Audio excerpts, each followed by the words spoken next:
Hello friends, this is Manish Kumar और मैं आप लोगों को आज ये बताने वाला हूँ कि ग्लूकोज का किन किन पाथवेज के द्वारा यूटिलाइजेशन होता है।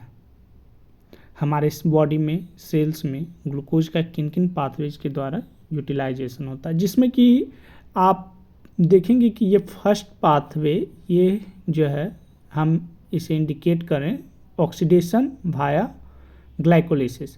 हमने इसे पढ़ा भी है। तो ऑक्सीडेशन, ग्लूकोज का ऑक्सीडेशन होता है पायरुवेट में, जो कि एनर्जी रिलीज करने के लिए इस पाथवे का यूटिलाइजेशन होता है। जैसे ही हम डाइट लेते हैं जिसमें कि ग्लूकोज हमारे बॉडी में, हमारे सेल्स में जिसका यूटिलाइजेशन होता है और वो ऑक्सीडाइज्ड होकर हमें एटीपी एनर्जी प्रोवाइड करता है। तो सबसे पहला तो पाथवे हमारा ये हो गया।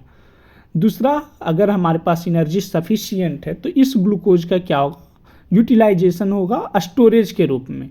तो ये ग्लूकोज जो है हमारे अंदर स्टोर होना शुरू हो जाएगा और इसका स्टोरेज जो है हमारे बॉडी में, हमारे शरीर में, प्लांट्स में और भी सेल्स में ग्लाइकोजन, स्टार्च, सुक्रोज के रूप में इसका स्टोरेज होता है ग्लूकोज का।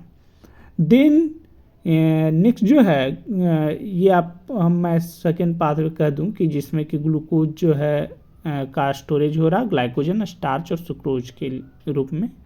देन थर्ड पाथवे जो है हमारा, जिसमें स्ट्रक्चरल सिंथेसिस हो रहा है। स्ट्रक्चरल पॉलीमर्स जो होते हैं, ग्लूकोज जो है प्रिकर्सर की तरह काम करता है और ग्लूकोज जो है सिंथेसिस ऑफ स्ट्रक्चरल पॉलीमर्स को बनाता है। ये स्ट्रक्चरल पॉलीमर्स क्या चीज़ करते हैं, ये एक्स्ट्रा सेल्यूलर मैट्रिक्स और सेल वाल का पॉलीसेक्राइड्स बनाते हैं।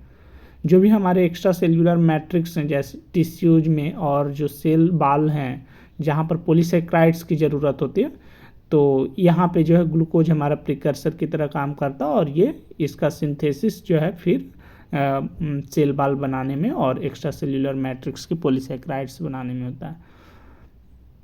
और इसके बाद जो है एक पाथवे और है जिसमें कि ग्लूकोज का जो है ऑक्सीडेशन होता है और ये जो है पेंटोज फॉस्फेट पाथवे के जरिए जब इसका ऑक्सीडेशन होता है तो हमारे पास ये जो फाइनल प्रोडक्ट बनता है राइबोज 5 फॉस्फेट। इस जब ग्लूकोज का ऑक्सीडेशन पेंटोज फॉस्फेट पाथवे के द्वारा होता है तो इसका जो फाइनल प्रोडक्ट राइबोज 5 फॉस्फेट बनता है और ये राइबोज फॉस्फेट जो है आगे चलकर जो है न्यूक्लियोटाइड्स और बहुत सारी चीज़ें बनाते हैं, डिफरेंट न्यूक्लियोटाइड्स बनाते हैं जैसे डीएनए, आरएनए, एंजाइम्स, ये सारे राइबोज 5 फॉस्फेट बनाते हैं। तो ये जो है मेजर पाथवेज है ग्लूकोज यूटिलाइजेशन का।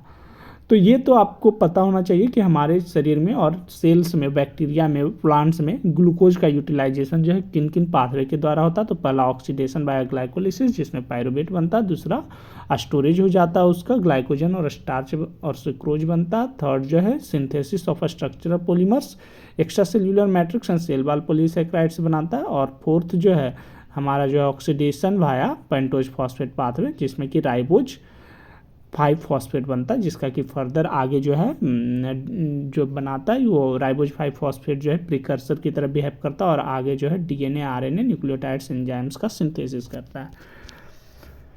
थैंक यू दोस्तों, मैंने आप लोगों को major pathways of glucose utilization के बारे में बताया। Thank you.